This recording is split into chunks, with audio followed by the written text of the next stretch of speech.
In this video, we are going to look at what Power Cover has to offer and do you really need to spend money on this? Chances are that you are better off without it. Let's find out.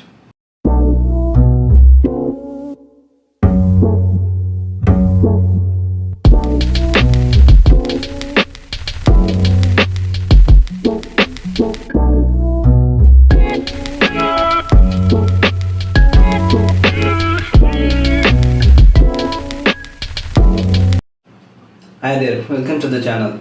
A lot has been said about Sage's battery life in various reviews. I myself have released a couple of them.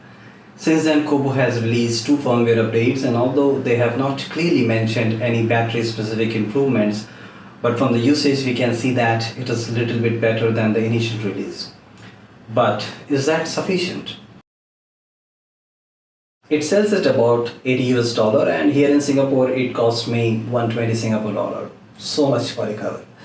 The packaging is very neat, better than Sage I would say. It is nicely wrapped around a paper cover and a quick start guide for the formality. It comes only in black color. The exterior is a nice leather finish with Rakuten Kobo branding engraved into it.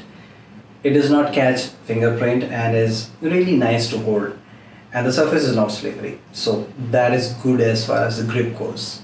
From inside, the screen rests on a velvety finish surface, while the back rests on a hard plastic body that has the charging unit underneath it. As soon as you open it, you get a pictorial guide of how to attach the Sage device magnetically, as well as a Kobo stylus. It is disappointing that Kobo decided to give the stylus placeholder only in power cover and not in sleep cover. Anyways, the stylus does not get charged from the cover as it has an external battery, so why not give the same placeholder in the sleep cover as well? And then decided that the power cover will not get articulated stand like sleep cover.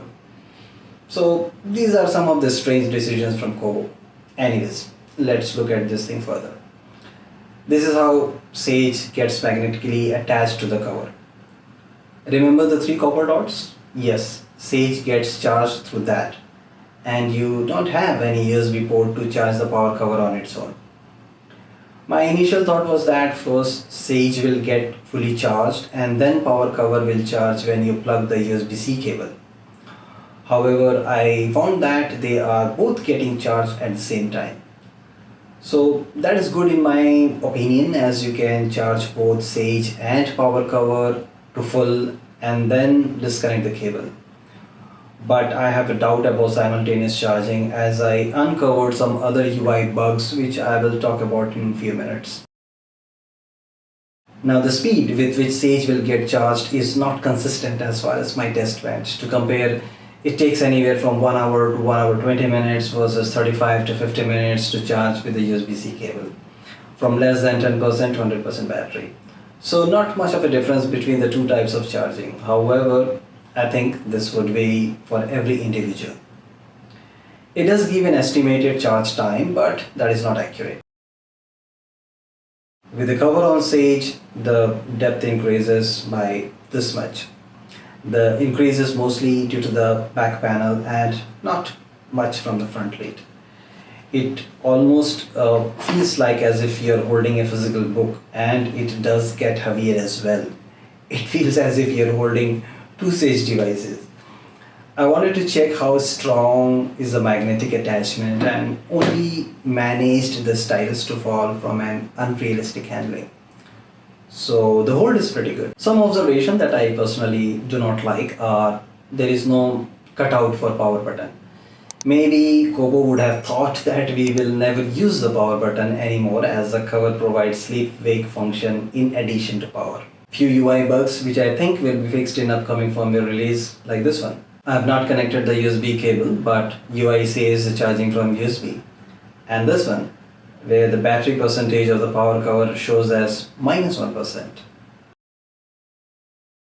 My final thoughts on this is that you probably are better off without it if you don't mind carrying a power bank and placing the stylus somewhere else if you bought one with Sage.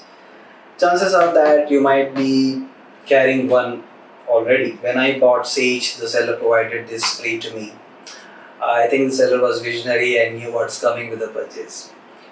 I think you can just buy sleep cover, which comes at less price, and a power bank will do. But if you are willing to shell extra $30 or $40, then go for it. And that's it for this video. If you would like to support the channel, then please consider subscribing to it. Until next time, take care and goodbye.